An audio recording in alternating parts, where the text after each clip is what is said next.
now we are going to do the question of reverse first k elements of a queue. So इस question में what we have to do, we had given one queue and in that queue we have to reverse the given first k element. Okay, now let's see the example. So this is our example number 1. So in this the input is given and here in the queue our values are 1, 2, 3, 4 and 5 and as 5 is the length of the array and 3 is the kth value, that how much value we have to reverse it. So what we have to do in this question, we had to reverse the first 3 element of the queue and after that and the remaining element should be in the same order, and after that we have to return that queue after reversing that first kth element. Okay, so this is the output because here the k equals to 3. So what we had done, so we had reversed first third element. So after reversing the first 3 element, it will become 3, 2 and 1, and after that 4 and 5 will come. Okay, so we will return 3, 2, 1, 4, 5. Okay, and this is also a queue. This is 1, 2, 3, 4, 5. It is queue, it's not an array, and 5 is the length of the queue. And this what we had written, it is also a queue. We had written also queue. Now we had understood the example. Now let's see the approach, that how we are gonna do this. So we are going to use the stack. Okay, so हम क्या करेंगे, इसमें सबसे पहले हम एक stack बनाएंगे. उस स्टैक में हम क्या करेंगे, हम जो है पहले के kth एलिमेंट जो भी हमें रिवर्स करने हैं उतने एलिमेंट हम अपने स्टैक के अंदर डाल देंगे. ठीक है, और उसके बाद हम क्या करेंगे, फिर हम उस एलिमेंट से स्टैक से अपनी वैल्यू जो भी हमने डाली है उन वैल्यूज़ को हम क्या करेंगे, निकालेंगे एंड आफ्टर दैट हम उसको क्यू के अंदर पुश कर देंगे. ठीक है, एंड आफ्टर दैट हम क्या करेंगे, जो क्यू पे वैल्यूज़ प्रेजेंट होगी जो पहले से मतलब जो टॉप पे प्रेजेंट होंगी उसको हम निकाल के उन वैल्यूज़ को हम एंड पे पुश कर देंगे. ठीक है, okay, let's now let's see that how it's actually gonna work. Okay, अब हमारे पास एग्जांपल क्या था, 1, हमारे क्यू के अंदर वैल्यूज़ क्या थी, 1, 2, 3, 4 and 5. Okay, and what we have to do, we have to reverse these 3 element and after reversing we had to return this queue, that is a 3, 2, 1 and rest of the element should be on the same order. Okay, so what we had done in this question, we had created one stack. Okay, so हमने एक stack को create किया है and after creating the stack हम क्या करेंगे, जो जैसे इसमें k की वैल्यू 3 दे रखी है. ठीक है, इसमें हमारी k की value what we had given it's a 3. So we are gonna push these 3 element on a stack. So first we will push in our stack it's 1 and after that we are gonna push 2 and after that we are gonna push 3 in our stack. Okay, so after pushing all this element in the stack, we know that there's a one property of a stack that हम जब भी stack से चीज़ों को append करते हैं तो उसके top से हमारी value निकलती है, और जब हम queue में हम कोई जब किसी value को हम पॉप आउट करते हैं या हम उसे निकालते हैं तो वो हमारी कहाँ से, वो बॉटम से हमें मिलती है वो वाली वैल्यू. ठीक है, तो स्टैक की ये प्रॉपर्टी कि हमें अपर पोजीशन पे जो भी वैल्यू होगी वो मिलेगी, मतलब कि जो वैल्यू हमने लास्ट इन फर्स्ट आउट की प्रॉपर्टी होती है तो ये प्रॉपर्टी हमारी फॉलो करेगी, मतलब कि जो भी वैल्यू हमने लास्ट में डाली है वो हमारी सबसे पहले मिलेगी. ठीक है, stack is a kind of, जैसे हम प्लेट्स रखते हैं तो हम जब प्लेट निकालते हैं तो जो सबसे ऊपर वाली प्लेट होती है उसको हम निकालते हैं. So that's a property of stack. अब इसके बाद हम क्या करेंगे, हमने पहले के 3 एलिमेंट्स तो स्टैक के अंदर डाल दिए. अब हमारा इनिशियली जो हमारा क्यू था, इनिशियली हमारा क्यू कैसा दिख रहा था, इनिशियली हमारा क्यू था 1, 2, 3, 4 एंड 5. ओके, सो इनिशियली हमारा क्यू ऐसा था. इसके बाद हमने क्या किया था, क्यू से ये सारी वैल्यूज़ हमने अपनी क्यू से हटा दी थी और इसको हमने क्या किया था, स्टैक के अंदर डाल दिया था. ठीक है, और जब हमने स्टैक के अंदर पुश किया था तो ये सारी वैल्यू हमारी क्यू के अंदर से हट गई थी. तो उसके बाद हमारी क्यू के अंदर क्या वैल्यू बची थी, क्यू के अंदर हमारा सिर्फ 4 एंड 5.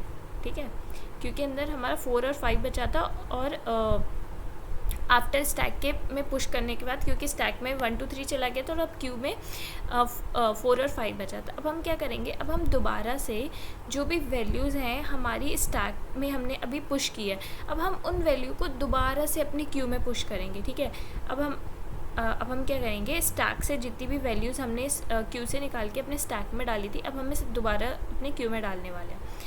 तो तो सबसे पहले हम स्टैक के एलिमेंट को, टॉप एलिमेंट को पॉप आउट करेंगे, तो ये वाली वैल्यू आएगी 3। तो what we are gonna do, we are gonna push in our queue and हम इस वैल्यू को पॉप आउट कर देंगे, मतलब निकाल देंगे अपने स्टैक से। उसके बाद फिर हम नेक्स्ट एलिमेंट हमें ये मिलेगा जब हम स्टैक को पॉप करेंगे, उसका टॉप एलिमेंट, तो हम फिर इसको हम पुश कर देंगे अपने क्यू में, और उसके बाद फिर हमें क्या है, नेक्स्ट एलिमेंट ये मिलेगा। ठीक है, तो अब हम इसे अपने स्टैक में अपने क्यू में पुश कर देंगे, और स्टैक, अब हमारा स्टैक भी खाली हो गया और अब हमारे क्यू में ये वैल्यूज़ आ गई।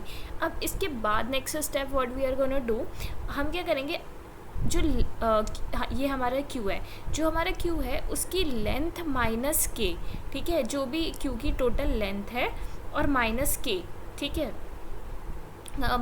लेंथ -1, ठीक है, और माइनस के। अब के कितना है, के हमारा इस केस में कितना दे रखा है, 3 दे रखा है। लेट अस चेक, ओके, या के हमारा 3 दे रखा है, के हमारा क्या क्या दे रखा है, 3, और लेंथ कितना है टोटल हमारा क्यू का, लेंथ हमारे क्यू का है 5, 1 2 3 4 5, ठीक है, लेंथ हमारी क्यू की 5 है और के हमारा कितना दे रखा है, 3, तो 5 - 3, ठीक है, तो लेंथ कितनी हो गई, अब हमारी लेंथ हमारी हो गई 2।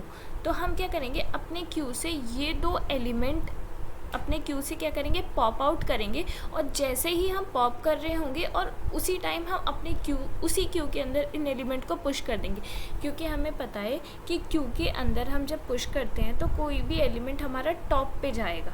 ठीक है, हमारा जब हम इस एलिमेंट को, जैसे हम इस 4 को पॉप कर लेंगे और जैसे ही पॉप करते के साथ इसी क्यू के अंदर हम पुश करेंगे तो ये एलिमेंट हमारा कहाँ जाएगा, टॉप पे जाएगा, 4 इधर जाएगा। उसके बाद फिर हम क्या करेंगे, नेक्स्ट एलिमेंट अपने क्यू के इसी क्यू का पॉप करके इसको इसी क्यू में पुश करेंगे। तो क्यू की ये जो प्रॉपर्टी होती है ना, कि एलिमेंट जो होती है हमारी लास्ट से मतलब कि last in first out, first in एक minute, last in first out हमारी स्टैक की प्रॉपर्टी हो गई, और क्यू में हमारी जो वैल्यूज़ होती हैं वो हमारी क्या होती है, लास्ट से निकलती है। ठीक है, लास्ट से बाहर आती है, ओके, और उसके बाद हमारी एंड में जाके, मतलब कि जो उसका टॉप होगा उस पे जाके हमारी वैल्यूज़ वो वाली वैल्यू एड अप हो जाती है। ओके, मतलब क्योंकि सिंपल सी एक ये प्रॉपर्टी होती है, जैसे कि अगर जो लाइन में पहले खड़ा है ना, तो वो तो जब वो लाइन में अगर किसी और को ऐड होना होगा तो वो लाइन में क्या पीछे ही खड़ा होगा ना, जा कर के अपनी ये तो नहीं है कि स्टार्टिंग पोजीशन पे चला जाएगा, तो वो लाइन में उसको पीछे ही पोजीशन पे ही स्टैंड करना पड़ेगा। और स्टैक की प्रॉपर्टी क्या होती है, स्टैक को हम as a kind of a plate जैसे रखे रहते हैं, तो हम प्लेट सबसे टॉप वाली प्लेट को हम लेते हैं, तो उस काइंड से समझ सकते हैं। स्टैक की सिंपल सी प्रॉपर्टी हमें याद रखनी है कि एलिमेंट हमेशा हमारा टॉप से जो टॉप वाला एलिमेंट है वो हमारा क्या होगा, वो हमारा बाहर आता है, और जो हम पुश करेंगे एलिमेंट, ठीक है, और हमारा क्यू में याद रखना है, क्यू में हमारे बॉटम वाले एलिमेंट जो हैं वो हमारे बाहर आते हैं। ठीक है, और क्यू के अंदर जो एलिमेंट ऐड अप होते हैं वो कहाँ पे होते हैं, वो यहाँ टॉप पे जाके ऐड होते रहते हैं। ठीक है, एंडिंग से तो वो सारे एलिमेंट्स बाहर आएंगे, बट वो ऐड कहाँ पे होंगे, वो हमारे टॉप पोजीशन पे ऐड होते रहेंगे, और स्टैक का रिवर्स ऑपरेशन होता है। ओके, तो इसके बाद क्या करेंगे, तो हमने देखा कि जो लेंथ कितनी आ गई थी, 2 आ गई थी, तो इनको निकाल के हमने अपने उसी क्यू में पुश कर दिया। तो अब हम अगर हम अपने क्यू को चेक करने जाए तो अब हमारा क्यू किस तरीके से दिख रहा है, यहाँ पे बना लेते हैं। तो अब हमारे क्यू में क्या है, 3 है, 3 2 ओके 1 4 एंड 5। ओके, अब हमें मिल गई, हमें जो चीज़ चाहिए थी मिल गई। हमें क्या रिटर्न करना था, हमें 3 2 1 4 5। ओके, तो हमें यही चीज़ चाहिए थी, और हमने ये चीज़ कर ली। तो इसमें हमने 2 ऑपरेशन परफॉर्म किए हैं। पहला हमने क्या किया है, जो kth एलिमेंट हमारा गिवन क्यू का था, जो kth एलिमेंट हमारा गिवन क्यू का था, हमने उन kth एलिमेंट को अपने स्टैक के अंदर पुश किया। उसके बाद हमने क्या किया, जो रेस्ट ऑफ द एलिमेंट थे वो हमारे क्यू के अंदर ही थे। उसके बाद हमने स्टैक से इन सारे एलिमेंट को निकाल के अपने ओरिजिनल क्यू जो था, अपने ओरिजिनल क्यू के अंदर ही हमने पुश कर दिया। एंड आफ्टर दैट हमने लेंथ माइनस के, मतलब कि जो लेंथ माइनस के करके जो भी वैल्यू आई थी उसको अपने क्यू से निकाल के, और जैसे जैसे हम वैल्यू को, जैसे एक वैल्यू को निकाली तो उस वैल्यू को उसी क्यू के अंदर हम पुश करते गए। ठीक है, ये ऑपरेशन क्या है। अब इसका कोड हम देख लेते हैं कैसा। तो सबसे पहले हमने एक स्टैक बनाया, फिर for I in a range of के आई, मतलब कि जो जितना भी के का लेंथ है हमारे पास, हमने क्या किया, उसको स्टैक के अंदर पुश कर दिया, अपेंड कर दिया।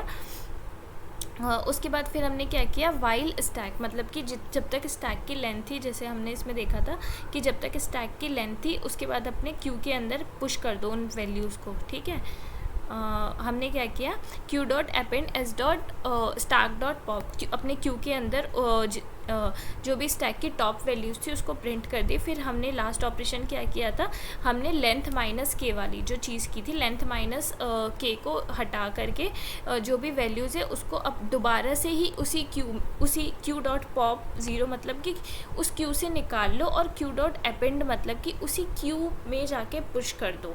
ठीक है, जैसा कि हमने देखा था, इसको जैसे हमने 4 को यहाँ से निकाला था और 4 को यहीं से हमने पुश कर दिया था उसी क्यू के अंदर ही। ठीक है, सो सिंपल है। सबसे पहला काम हमें करना है, स्टैक बनाना है, फिर के लेंथ तक हमें स्टैक को पुश कर देना है।